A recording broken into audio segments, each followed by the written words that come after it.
When you see the whole world shaking and you feel your heart is breaking, take my hand, no hesitating. When you're just so tired of trying, all alone you feel like hiding. Together we'll keep fighting. There's no stopping us. Hold on, we're gonna make it. We're gonna make it. Don't stop now. Hold on, we're gonna make it. We're gonna mountains too high we can climb it. Fearless, we're taking the moment. There's no stopping us. Hold on, we're gonna make it. We're gonna make it. Can you see the sun is shining like a new hope? Feel it rising, coming over the horizon. There's no stopping us. Hold on, we're gonna make it. We're gonna make it. Don't stop now. Hold on, we're gonna make it. We're gonna mountains too high we can climb it. Fearless, we're taking the moment. There's no stopping us. Hold on, we're gonna make it. We're gonna make it. Don't you give up, don't you give up on me. Don't you give up, don't you give up now. Don't you give up, don't you give up on me. Don't you give up, don't you give up now. Don't you give up, don't you give up on me. Don't you give up, don't you give up now. Don't you give up, don't you give up on me. Don't you give up, don't you give up now. There's no stopping us. Hold on, we're gonna make it. We're gonna make it. Don't stop. Good evening. Hope all is doing well. It's Saturday night, January 16th. If you notice, I took down the Christmas decorations. I just left a little, in some countries they call them fairy lights. I left them up, but I put up nice white lights for a nice feeling. Hope it's more personal, comfy, and I left the lights up. So I hope all is well with everybody. It was getting kind of cold tonight. I ran out to the store. It's a little nippy outside, and but otherwise the weather was okay today. So I hope all is doing well. And it's time for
okay. And just as a reminder, my new time is 7 p.m. on Saturdays. But what I do, I repeat this show next Saturday at 10 a.m. I originally started at 10 a.m. I got some good feedback. But as for myself, because Saturday is one of the busiest days in real estate, I'm usually preparing to show homes, making sure homes are available to show. So Saturday is a busy day. This way, I'm not rushed. I could I could put together a nice show, hopefully a nice show, and then in the early evening time, do a brand new one. So 7 p.m. is a brand new one. 10 a.m. is the repeat of last week's live stream. Okay. So actually, my producer, Leonard Patapkin, is back from the old country. He was there for the holidays, and hope everything went well with your holidays. And I see it looks like you're in Phoebus, in lovely downtown Phoebus of Hampton. Is that correct? Yes, Chris. Thank you very much. I had a wonderful holiday back in the old country. I am now in the Phoebus area of Hampton on Mallory and Mellon in front of the new restaurant, The Farmer's Wife. They just opened up and it looks beautiful inside and their menu is exquisite. There are also new and upcoming restaurants and a brewery opening up in Phoebus which we will cover in future live streams. And it's true. There's a lot of things happening in Phoebus. I like Phoebus a lot. One of the biggest things there is the American Theater, and I've seen concerts there ranging from the Vienna Boys Choir to jazz musicians to classical musicians to plays to small orchestras. I haven't been there for the Tibetan monks, but it's very eclectic. It's a little bit for everything. All right, bluegrass music is there. Kevin Bacon, I believe it's with his brother. He has a bluegrass band, and he played there. So a lot's happening there, and a lot of new shops and restaurants are there. And there's a nice new winery called the Foxtail Winery, where you go in there, have some wine, have some, and I hope I say correct, the charcuterie. I got to see the word. I should have wrote it down. Charcuterie, but it's usually a wooden board with different cheeses and different hams from prosciutto to salabis, and it's nice. It's nice, and so that's happening there. That's been very crowded, actually, every time I drive by. But the Baker's Wife is brand new. They have a very exquisite menu. You always could tell it's a fine restaurant when they have a very small menu. They don't have a big menu. So they make their specials that they do very, very well. And I will be going there soon with the missus. Okay. And other things that are open up there, I'm actually going to write about it on my blog, Real Estate with Mr. G. blog. And I've taken some pictures, and I want the best for that area. There's brand new apartments across the street on Mellon Street. That Phoebus area is going to be hopping, and they actually need more businesses there, as in the sense of stores, as for restaurants. They're going to need it there. So I'm looking forward to that. So that's what's happening locally. And again, I'll write some articles on my blog about that, what's developing, what I've heard, what's the word on the street, and I'll get back to you. Okay? But today we're actually going to talk about, and let me put my caption up here, and here we are, why pre-approval is key in 2021. Now, it's always important to be, first I'm going to say pre-qualified when you get ready to look at homes. Now, what's really the difference between pre-approval and pre-qualified? Pre-qualified is when you've called up the loan officer that I recommended for you, unless you have your own loan officer, and you say, I want to buy a house. I want to see how much I could be approved for. And if I can be approved, and they will run your credit score. They'll ask you particular questions about your income, okay? And some people have more than one source of income. Some people have investment properties and income coming in from rentals. They might have alimony coming in, child support, whatever. Okay, and that's all taken into account.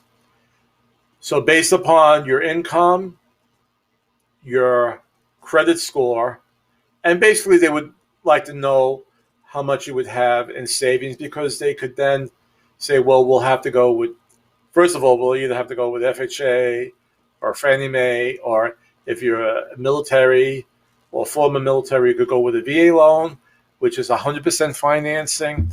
So they find this out front. This is your initial conversation. They run and they say, okay, based upon the information you gave me, I could pre-qualify you, and it could be, up to 150,000. It could be up to 250,000, whatever. And now they're able to put together a pre-qualification letter. Now, what's the difference between that and being pre-approved? Well, when you go into the mortgage loan officer's office and you say, well, here's my bank statements, let's say the last 6 months, if that's what they ask for, here's 2 years of income statements, all right, is my W-2s or pay stubs, whatever I need to show to verify that amount I said over the phone, okay? And now you have your concrete evidence of your income, and now there's really no question. Now, that strengthens the deal. Now, most loan officers will say we can't send it to underwriting until we have a contract. Some will be able to run it through underwriting, depending on the size of their company, what their policy is, and you might have the question. And I actually should have put these up here. There's so many things to add after you prepare for a segment like this. But the underwriter will now take all your information and look deep into it. They'll dot the I's, across the T's. If there's anything questionable on the credit report, they will need explanations. For instance, if your credit was dinged because of medical bills, and a lot of times that's what it is, and you could write up, you have a payment plan with the hospital, they may ask for proof, but they will go now the extra 9 yards to see, to make sure everything is correct and everything matches up. So the underwriter is almost like a detective, and going there and looking at everything very, very closely, okay? And basically, once you have a ratified contract, and now the appraisal goes out, and once the appraisal goes in, and we see the amount, everything then goes to the underwriter, and that's when they check everything in full. But some companies will be able to run that, or would be able to send your application down to the underwriters before you have a ratified contract. Okay? It depends on the company. I have some companies that I work with, they can't do it. Some will be able to run it by underwriting. All right? So, but nonetheless, you definitely have to be, at least number one, pre-qualified when you're looking for homes. Okay? Now, actually, before I go more deep into the matter, I did want to show as an introduction a little video. It's only, I think it's under a minute, but it kind of puts everything in a nutshell, and we'll dive into this deeper. Okay.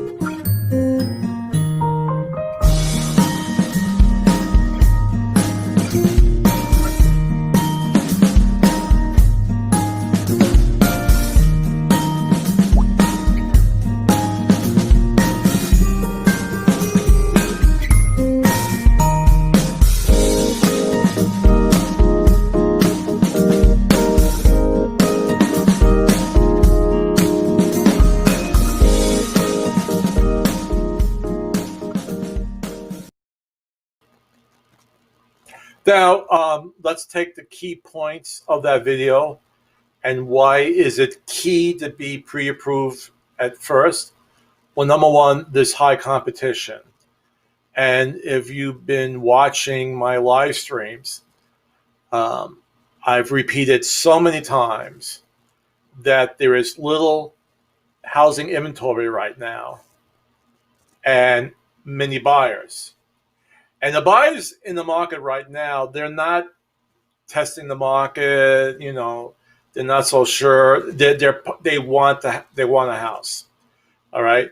And they've been pre-qualified and they're strong buyers, all right? But there's a lot of buyers and a little inventory. So what's happening, if the house is priced correctly, and I've said this so many times, that's the key to it. The houses that are getting offers on the first day on the market, and many times it's multiple offers, it's priced correctly, right?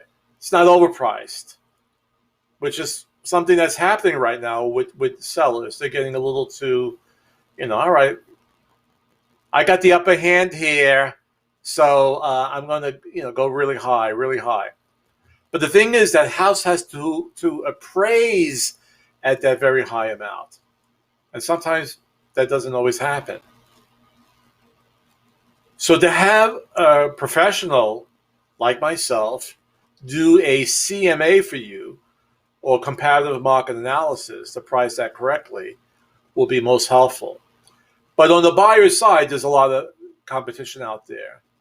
And there are houses that are going into contract within 24 to 48 hours with multiple offers at time. So you have to go in there prepared. You can't go in there, willy-nilly. You have to be prepared. And how do we do that? Well, preparation, buyer preparation, to get pre-approved as soon as possible. And again, it could be that first stage of pre-qualification, because the seller and the listing agent of that property will accept a pre-qualified letter, because they know with most banks, most mortgage companies, that they need a ratified contract before it goes to underwriters, and that's really when the metal hits the pedal, okay, at that point. So get it pre-approved as soon as possible. Don't wait. Don't wait till you see that perfect house, okay? And I have a lot of leads right now, and the first task they have to do after they find a very good real estate agent like myself, they have to get pre-qualified. But they don't. They don't. They have visions of buying a new home, but that pre-qualification is so important. Just in case, all right, you have some obstacles, okay? You want to know your price range, and you want to get an idea, okay, say, I could find a house, the type of house I want. It's a 3-bedroom in Hampton, and that runs, let's say, from $2 to $250. I could possibly find a nice one for $200, but one that's ready to be moved in, that's newly updated, I'll probably have to go to $250.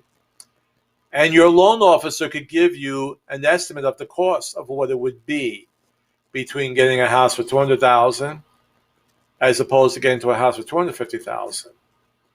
So you want to know that as well. But most important, right below here, get on top of obstacles, because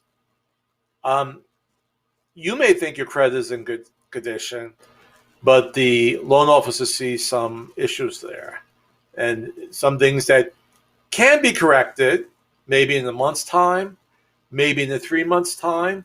I just had someone go for pre-qualification. They need to work on it a little bit, but it's fine, because their lease is not up to the end of the year, and they're going to start looking around September, October.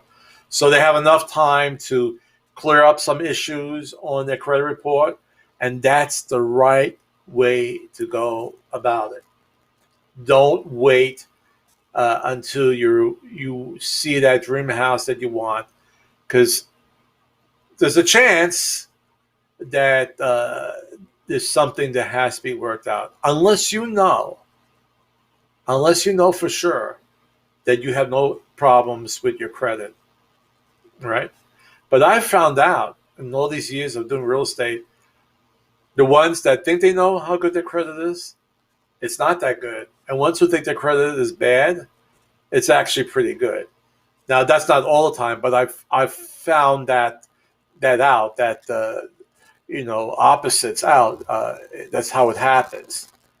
All right, but let a professional look at your credit report and get on top of those obstacles right now. Okay, so you have time to work on it. And again, I've worked with people who cleared it up with recommendations from the loan officer within 2 to 3 months. I've had some people who needed about 6 months. But once you have a plan, you could chart it out, and now you're on the road to purchasing a house. Okay? Now, let's get rid of this graphic here, and let me bring up my text for today. And if I hit this here, and there it is. And we're going to say the do's and don'ts after applying for a mortgage. Now you've been pre-qualified, got all your paperwork in, you've been pre-approved. I was going to say the undertaker, the underwriter, let's say, had a look at it, and they said, no, this is in pretty good shape. But then there are some things that you want to avoid.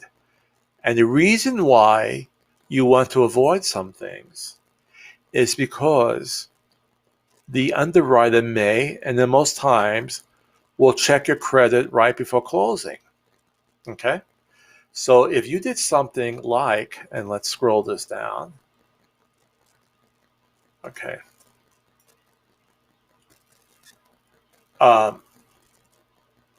I'm going to go to number 2 first, because this is the big issue, the biggest problem. Number 2, don't make any large purchases like a new car or furniture for your new home. New debt comes with new monthly obligations. New obligations create new qualifications. People with new debt have higher debt to income ratios. Higher ratios make for riskier loans. And then sometimes qualified borrowers no longer qualify. And this happens, I don't want to say a whole lot, but it does happen where people, and it might not be a car. They might say, okay, now let's buy furniture for our new home. Yay, yay, yay. And they put it on credit, and now their debt to income goes up higher, and it's very possible that the loan will be denied right before closing. Okay? Let's look at number 1. Don't deposit cash into your bank accounts before speaking with your bank or lender. Lenders need to source your money, and cash is not easily traceable. Before you deposit any amount of cash into your accounts, discuss the proper way to document your transaction with your loan officer. Now, you might say, well, what's wrong with that? What's wrong with that, Mr. G? Well, what's wrong with that is that it may seem that, and it could be a family member, they're trying to help you. You really perhaps maybe can't do the down payment on your own. You might have difficulties with the monthly payments. So a parent, an uncle, a brother or sister is making cash deposits. But if they see these cash deposits coming in and it's not documented, and it could be completely innocent, they're going to question that. And if it is money coming from, family members, they might say, well, can this person really afford the mortgage? Now, just a sub note to that, okay, is that with some loans, you're able to get gift funds for the down payment, all right? So someone can gift you the money, and it could be 3% of the loan. It could be 2%, whatever. But there has to be a letter with that. There has to be a gift letter. And you say, well, why? Well, because the bank has to make sure that this is not new debt that you're acquiring, right? Because again, that's going to raise your debt to income ratios. Someone gives you $5,000 for a down payment, they could see that without the gift letter as a line of credit, a loan that you have to pay back.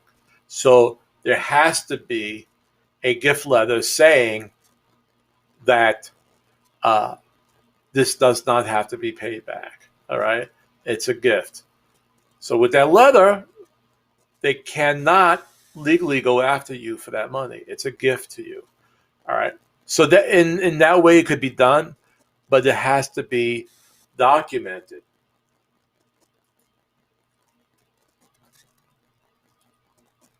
This is not a big thing. This happens a lot. Don't co-sign other loans for anyone. And your daughter, your son may be buying a new car and they really need it for school, they need it for work. In that period of time when you're waiting to close, don't do it with them. Okay? Because again, even though you're co-signing and the other person is the main applicant on that car loan, if they do not make payments on it, that bank or that finance company could go directly with you without any type of letters or suing the first applicant on it. They could go right to you and ask. There's no waiting period. So you're actually obligated to pay that loan. Okay? So you don't want to increase your debt to income. And actually, if you want to help somebody, especially if it's a family member, it might be easier just to, and this is outside of buying a house, is to give them cash to help them to easily afford it than putting your name on a loan. In this example, being a cosigner. Don't change bank accounts, all right, because the lenders want to track your assets, okay? There's so many things that could happen that could be underhanded by doing this. And it could be very simple and very innocent, but don't change bank accounts during this time period. And again, number 5, don't apply for new credit. Don't take any more credit cards during this time period. And don't close any credit accounts as well. And I know this sounds weird because it's really hard to figure out, but you would think closing some credit lines, if you have quite a few credit cards, might be a good thing, but it sends a message to, in this case, the bank that's going to give you a mortgage, that maybe you're having financial difficulties, so you have to close these out. It's tricky, and when you think you're doing a good thing, you're not doing a good thing. Okay.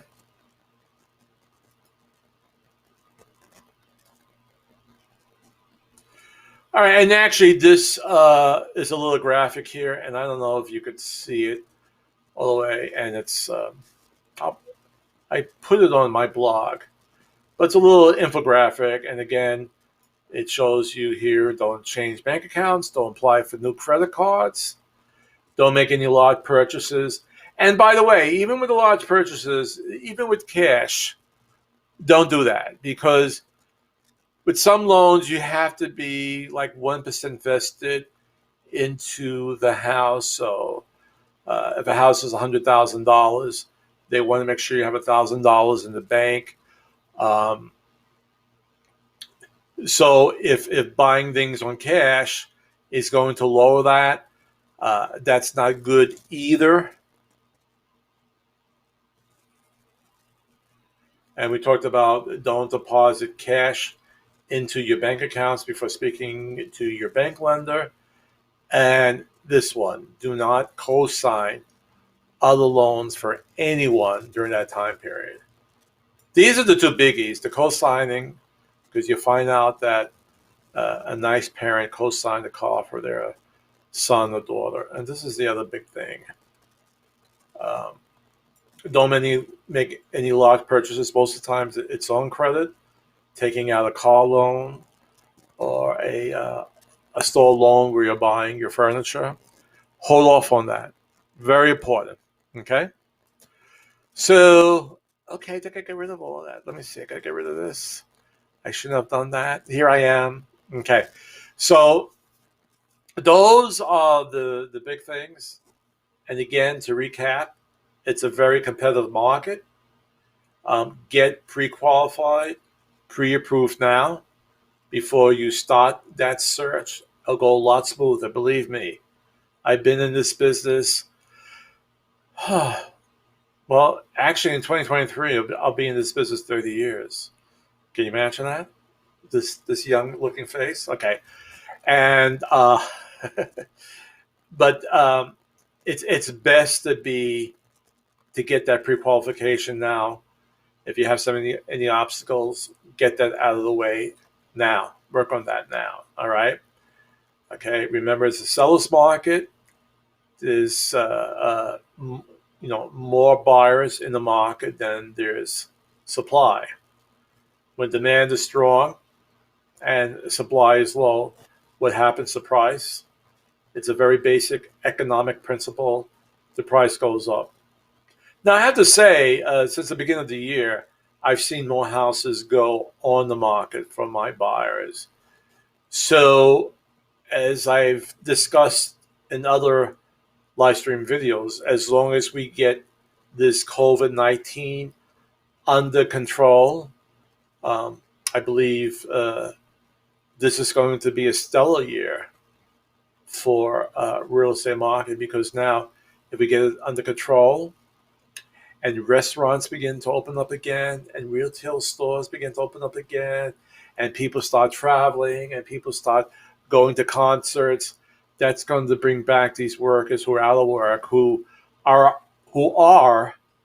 our next home buyers. So it'll be a great year if we get control of this coronavirus and we get out another stimulus package. Okay? All right, so we've been on for about a half hour, and that's all we will talk about today. But I hear my producer, Leonard Potapkin, talking to me right now. Let's see what he wants. Chris, great news. We have a celebrity in the audience. According to his mom Carol Womack, he was discovered by Bob Smith, Buffalo Bob of the long-running and famous Howdy Doody show, while on vacation in New Orleans. He stole a cherry out of Bob's drink and was rewarded with a 5-year contract. Through the Howdy Doody show's exposure, he became a popular icon and began to make numerous other media appearances. Ladies and gentlemen, Zippy the Chimp.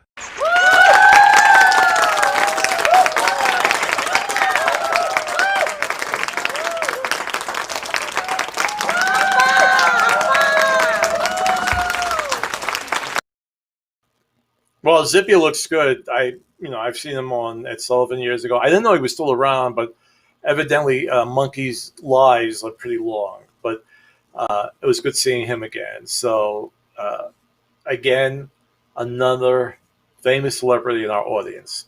So it's going to be a tough week coming up. Remember, we're one nation. Let's work out all our problems by talking, by negotiating. Okay?